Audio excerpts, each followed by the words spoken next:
Hi guys, welcome to the Lunge and Lift podcast. I'm Ash. And I'm Rob. And today we're going to talk about what is functional training. You know it's proper when we got our notes out, so if you're on YouTube you can see we've got our books, all of our notes, we don't miss anything today. That's it. Real stuff. So, functional training, it's a buzzword that's commonly used in the fitness industry. It can be used to describe pretty much any sort of training that isn't bodybuilding. Well, we got functional bodybuilding now, thanks to Marcus Philly, which I guess carries over to CrossFit. Exactly. In ways, or movement, because it's trying to think about how does the big movement, say like a snatch overhead or a jerk, how can you stabilize your shoulder with these bodybuilding-esque movements? So I guess it's kind of functional if you're saying towards a certain movement in CrossFit. Exactly, yeah, and I think that's kind of the point of the discussion today is, in my book at least, like if something's functional, that means it's relevant or appropriate to the task or the outcome that you're trying to achieve. So functional bodybuilding is a great example. Is what is the function of somebody who's doing functional bodybuilding? Typically, we know Marcus Philly was a CrossFit athlete, so he's doing bodybuilding, which hopefully has some functional carryover to the sport or training of CrossFit. Yeah, I guess because I know one of the things when he stopped competing, so I remember listening to one of his podcasts and he said when he stopped competing is when the OPEX guys actually it's all kind of got into grain, because he was so beaten up from, obviously he was doing that, he was also doing Grid League or whatever it was, the other one, so he put so much stress through his body that he needed a way to down regulate but still kind of have some intensity there, which I think was how functional bodybuilding actually come about. But I guess it still has that function for his, say, CrossFit career. He's not obviously doing it anymore. But and I'd also argue that it's functional bodybuilding, so one of the functions is bodybuilding, so it's building muscle and looking good, and there's nothing wrong with that as your goal. Well, I think that's his slogan, isn't it? Look good, move well, or something like that. Exactly right. So, but I think the point there is, don't pretend you're doing it to be good at CrossFit when actually you're doing it because you want to jack. Yeah, and that's absolutely fine if that's your goal. But if you want to get good at something, generally practicing that something is the best way to get good at it, which we're going to dive into in a bit more detail later in the podcast. So, just to go back through what we were saying before about it being a buzzword, and it's basically anything that's not bodybuilding. So you see it applied to stuff like battle ropes, using Vipers, anything with a kettlebell is definitely functional. D-balls, sandbags, like strongman stuff, axle bars, like log presses, box jumps, slam balls, all that stuff. It's all great kit, and I think it has a time and a place for certain people in certain situations, but banding it all under the category of functional is a bit non-specific and a bit of a cop-out in my eyes.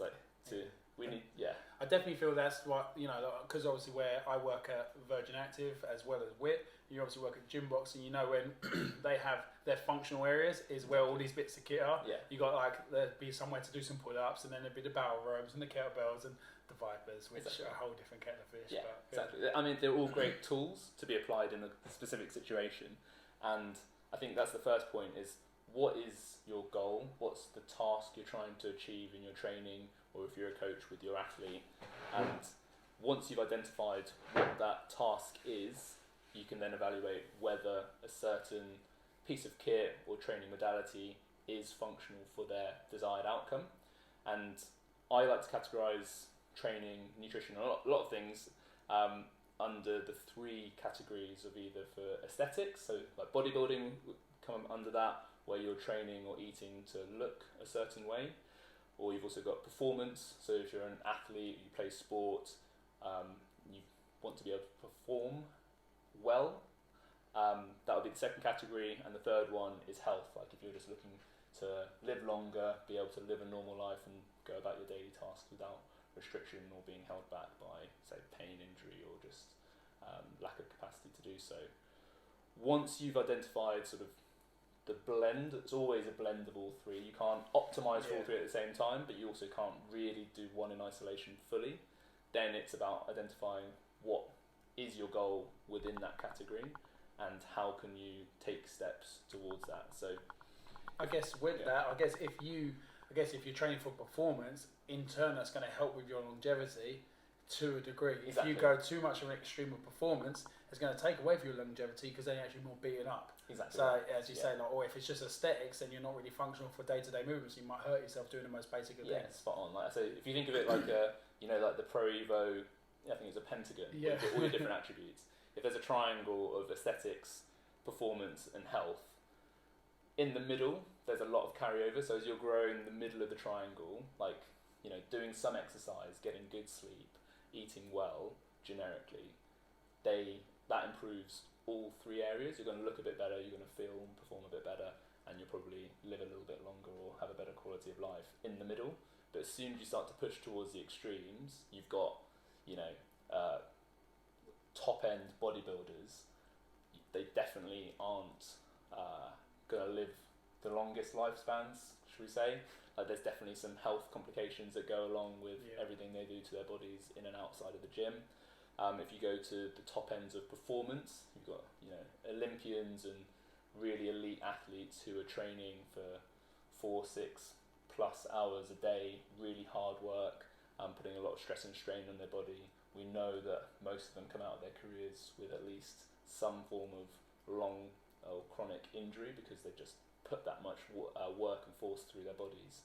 But equally, if you only optimise for health, you're probably not going to achieve your athletic potential because you've never trained hard enough to actually figure out where your limits are. True. And that will lead you to live a longer life and your joints won't have as much wear and tear, but there is a trade-off. And equally, aesthetics, there's obviously a subjective component there. Everybody has a different idea of what the perfect aesthetic physique is. Yeah, and also then can't all have it. No, I guess it depends on your history as well, because it's like I remember back in the day, like seeing say people on Men's Health. So that's like some people's view of aesthetics. Yeah. But when I then say cut down for my bodybuilding show, now I have this perception that that's lean, even though I might be, can see relative abs and what most people will class as, not necessarily at the moment, but what most people would say class as lean. It's for me, I'm like, I still have this vision, and it's that constant battle. So I guess it's a similar type of trade-off there. But yeah, exactly. Like everyone has it in their head of what that is, and generally speaking, if you call bodybuilders as the extreme end of aesthetics, that like we said before, it does have some sacrifices to be made in performance and health. Like bodybuilders can be very strong in some movements, but they're also probably not the most athletic compared to athletes who train for sport. So if we just dig into that a little bit deeper, if you've got an aesthetic goal and you're looking to grow a specific muscle, because in the sport of bodybuilding you might want to improve the size or definition of a certain muscle as compared to other ones, it would then be functional for you to isolate and train that muscle separately from the groups of muscles around it that it might normally work in. So say you wanted to grow your bicep but not your lats and back. So you could train your lats, back and bicep with a pull-up, but actually for your physique and where you are, you want to get a bigger bicep but not a bigger lat and not a bigger back. In that case, a fixed bicep curl machine is functional for your goal. And most people would say like a fixed bicep machine in the gym isn't functional training, but they're not considering that the function of that person. No, the function turns into I'm kneeling on the floor, sitting on a Bosu, doing curls. Like, what is that really functional? Exactly. Do you really need that? Yeah. For the specific goal, growing your bicep relative to the rest of your body, no, that's not as functional as that curl machine. So there's an aesthetic goal and how you can classify something as functional for that person. Equally, if we move into performance, we're looking at sports or physical output. What sport are you playing, or is your client playing, and what are the demands of that sport? So it could be from a strength point of view, it's relatively simple. If you think about a sport like powerlifting, you've just got to squat, bench and dead as much as possible.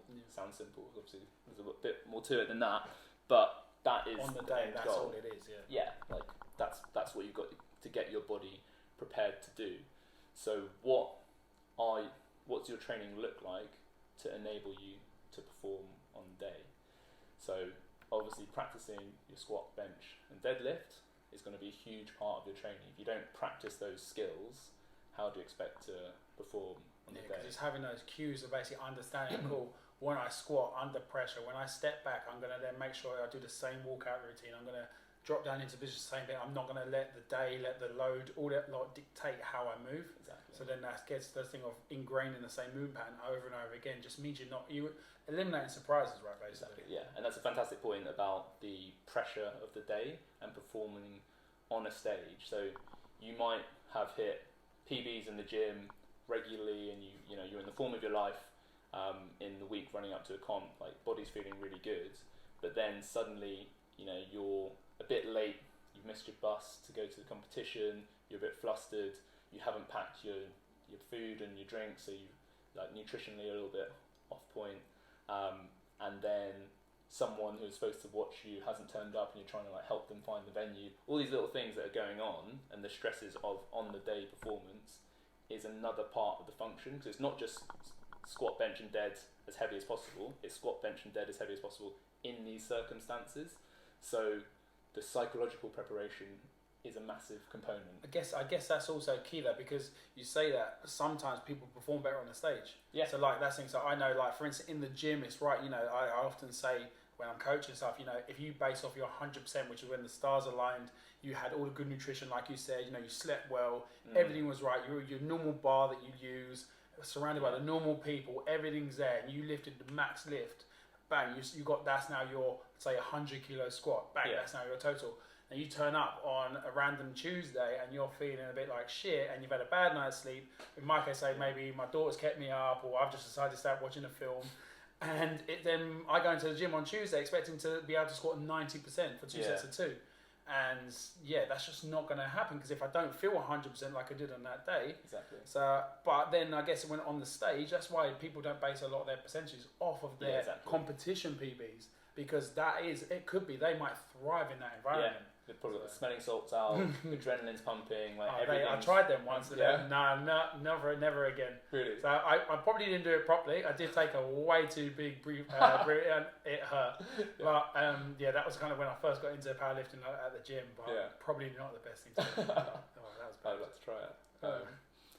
So, the other thing I think that's just popped up there is it can work against you as well. So say you're competing in CrossFit, the adrenaline and excitement, it might be great for a 1 rep max, but say you've got 20-30 minute chipper and you're so psyched up, pumped and ready to go, you come out of the blocks way too hot because you feel good and you feel strong. Which you always do at the start of a workout. Exactly right, yeah. So you then mess up your performance because the circumstances have made you stronger, but that actually messes up your 30-minute performance. So you've not suddenly randomly got fitter. Exactly right, yeah. So you're not able to sustain it. So when we're creating some functional training for that situation, we're not only replicating the movements and exercises that you need to do in the sport, also the circumstances and psychological components. As close as you can, I guess. Exactly, unless you're actually at a competition, you don't know, but you can try it. Like I've seen Red Bull do those competition days. Exactly right, so you're trying to put yourself under the stress with similar sort of rest times and stuff like that in between events, and just not necessarily the gym environment. Spot on, yeah. So just replicating it as closely as possible. So if you think about some sport like football, everyone can relate to, if you want to be able to play at your best in the World Cup final, we were talking about free kicks earlier, if you want to score that winning free kick in the World Cup final, taking those free kicks at the training ground and scoring 9 out of 10 or more, that's one thing. Doing that, say, in the FA Cup, in the Premier League, in the Champions League, they're completely different things, with bigger stage, more people watching, more pressure, all those things that's a huge difference. That gets the people, don't you? You can hear who is it?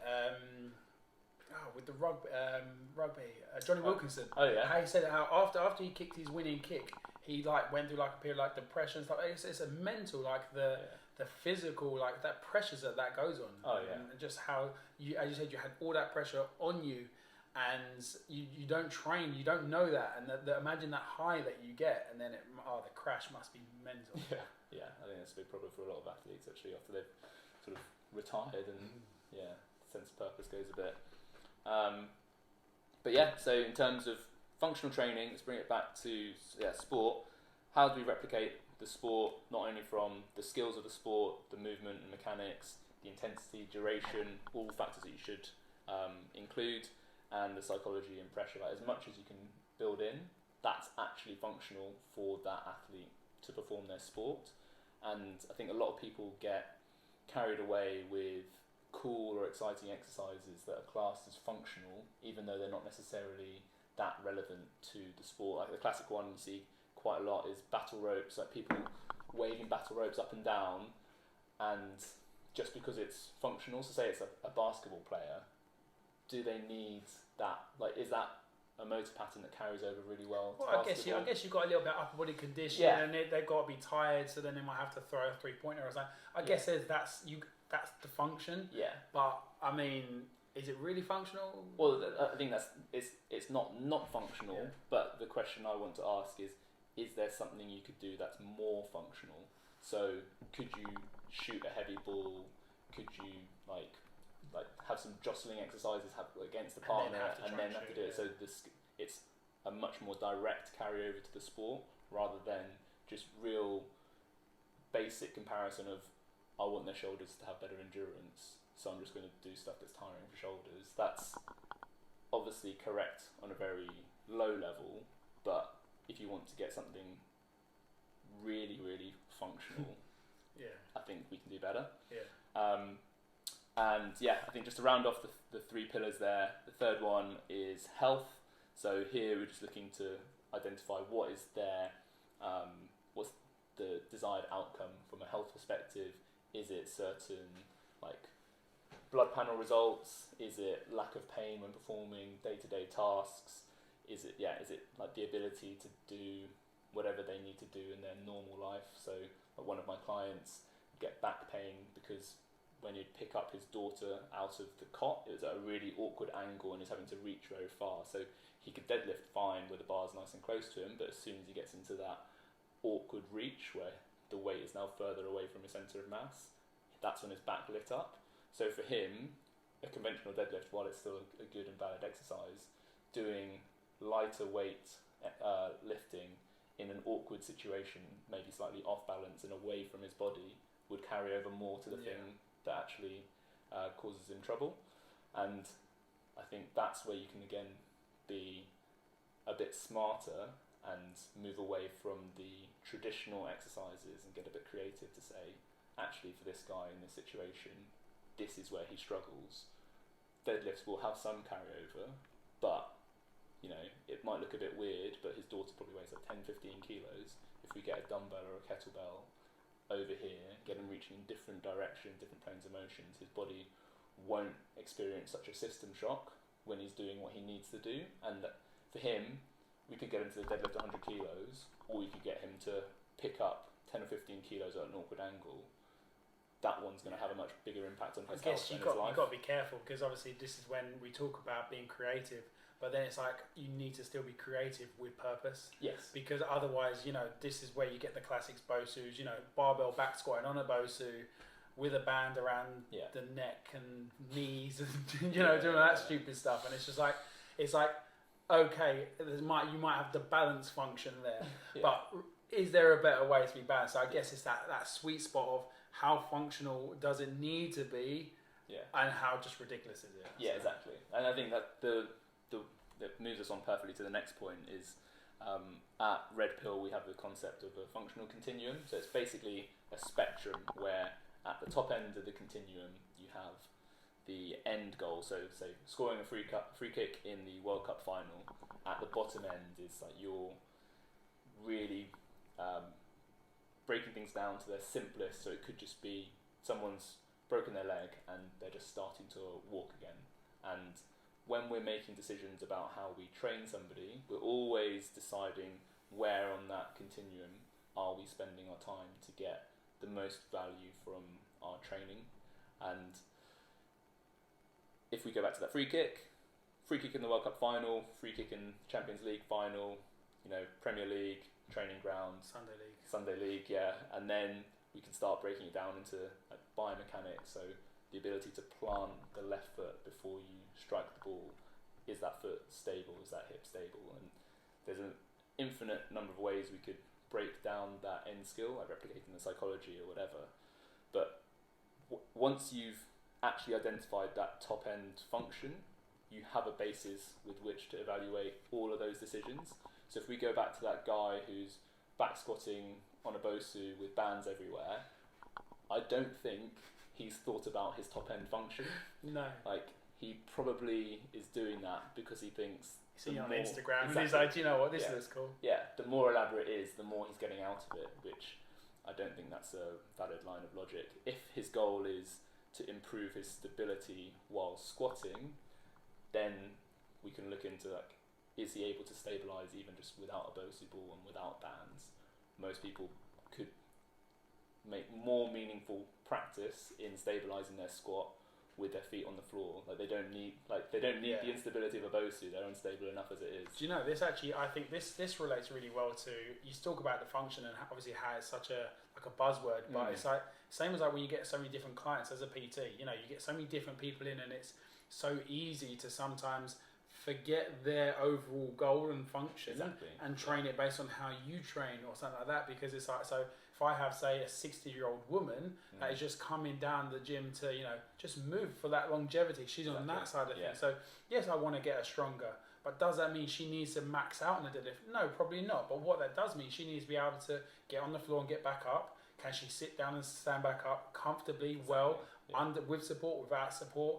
And then you get the other guy, but that just wants their body transformation and they want to change from A to B. Yeah. Now, people there might think, but I train people like this functional state, and then you put them on a leg press. Is that functional? Well, this person wants to look good. You can get a really good output on a leg press. Exactly, yeah. So to not worry if it's not necessarily functional, and if it's functional for the client, that's what's more important. That's so important. And I know I've been very like a culprit to that at times, when sometimes back in the day when I started, it's like everyone would bodybuild, then everyone would powerlift, and I wouldn't necessarily, I'd be working them towards their goal, but with my style, which is still important, but making sure they have that function and that they don't need to do a 3RM most of the time. They just need to move well and get stronger. Well, it's that classic dilemma of like, how much of what they want do you give them versus what they need? Yeah. So a lot of people say they've got a body composition goal, but they move like shit.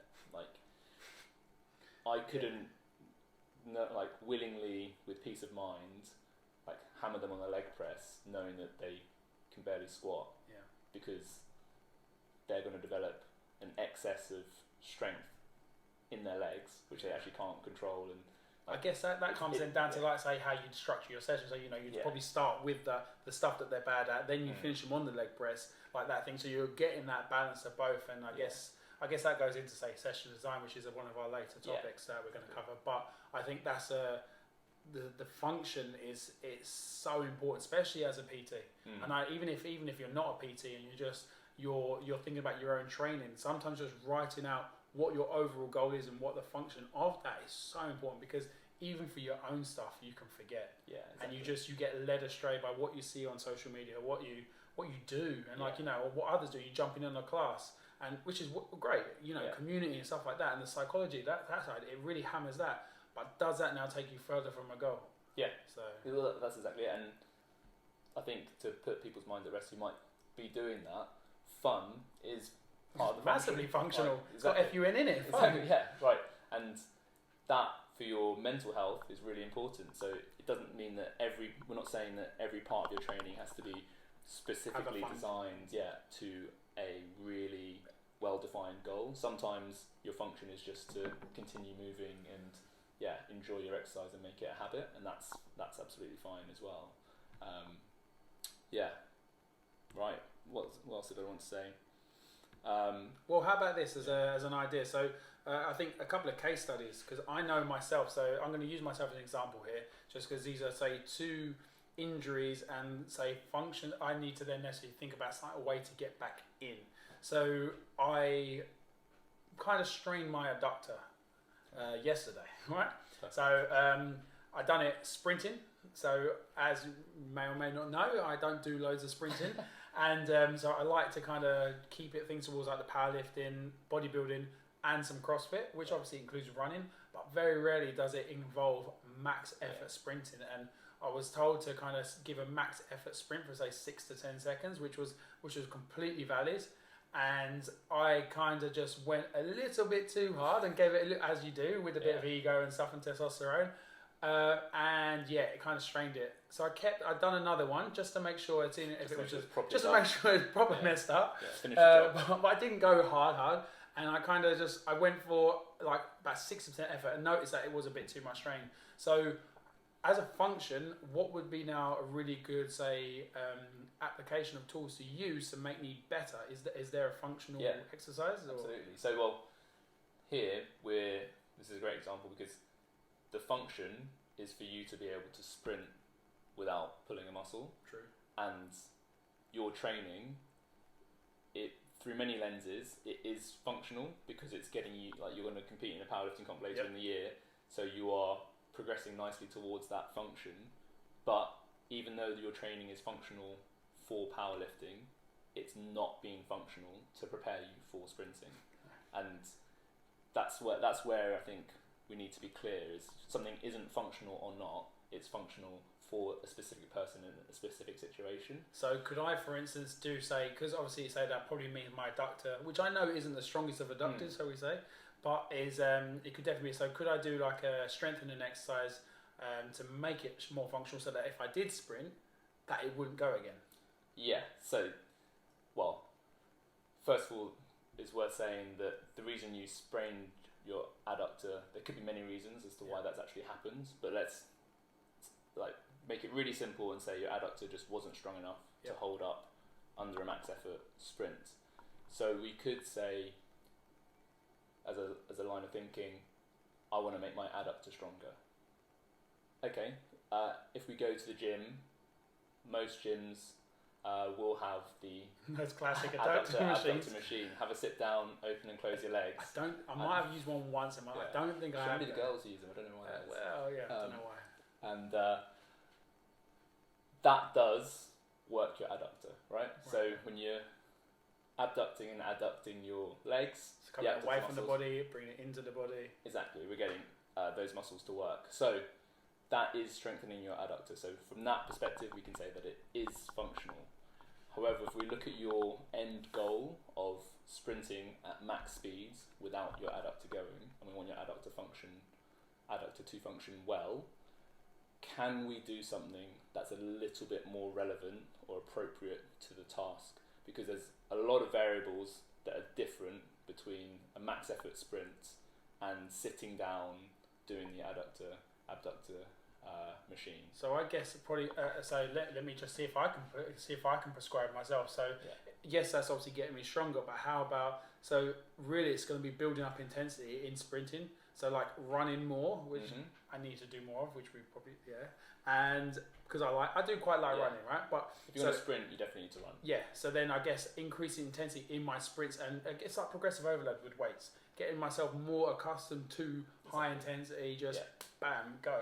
And that was obviously what I just wasn't quite prepped to go in such a dynamic movement. If it was more contained, say with a deadlift or something like that, I understand that and I have the motor control for that, I guess. But put me in an environment like, say, sprinting, where I can sprint relatively well, but not under that stimulus right there and then, because I wasn't mentally prepped or my body was conditioned. Yeah, or like you hadn't practiced that skill very recently. So I bet you if we put you on a rower and asked you to do a 6 to 10 second sprint, you'd hold up fine. Yeah. Because rowing looks very much like deadlifting, and you deadlift like multiple times a week. So your body is very well prepared for that type of stress. So let's go back to like the functional continuum of training your adductor in isolation on an adductor machine when you're sat down and we've got max effort sprints. There are many steps that you could insert there depending on what your body tolerates. Obviously it's quite acute now, it might be a bit sore, but we could probably get away with more than most people think they could. How can we break down sprinting to an intensity where it's not going to overload your adductor, but we still get a training effect, assuming that we want to strengthen your adductor in the function Yeah. of sprinting. So, like you said, like ramping it down a little bit, just running, you might be able to get away, like you do run. So we know that you can run, which has a very similar mechanic to sprinting, just a lower intensity and reduced forces, reduced range of motion. So you can probably get away with some running and building into some longer strides, where we're then testing the adductor to see, can it hold up in those situations? We're recreating lots of variables such as ground reaction force. Every time your foot hits the floor, it's having to stabilize. We're replicating the bone rotations and motions that ensue after the foot hits the floor, which are all almost exactly the same as they are in sprinting. If we wanted to add more of like a load bias, we could do obviously some sort of lunge, which Yep. walking lunges are again just a great replication of gait and running / sprinting. So with like a side lunge is a really simple way to just get more adductor load than in a normal lunge.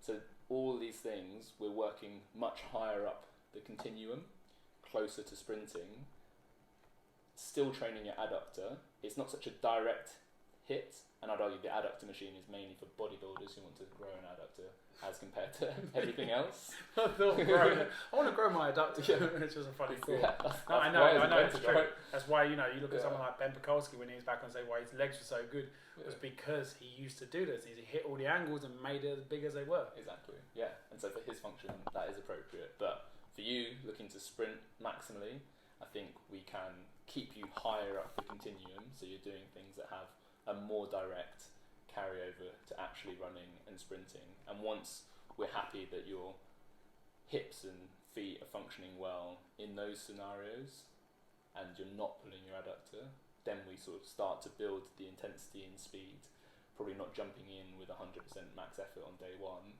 but slowly building up to it, and when you're ready, then hopefully you'd be able to get away with that max effort sprint without pulling a muscle, because your body has been functionally conditioned towards that goal.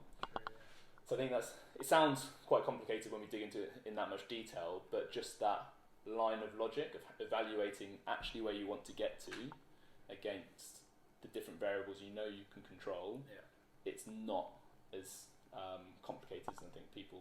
I think the simplicity is, okay, cool, I've done my adductor, it needs to get stronger, but do I need it just to get stronger, or do I need it to function better? Exactly. And the idea really is more function better, so what's the closest thing I can do to make it function better? Exactly right, yeah, and that's the key part, I think. It's the same with, we were talking about Nordics earlier, like, yes, a Nordic does strengthen your hamstring, but why are you strengthening your hamstring?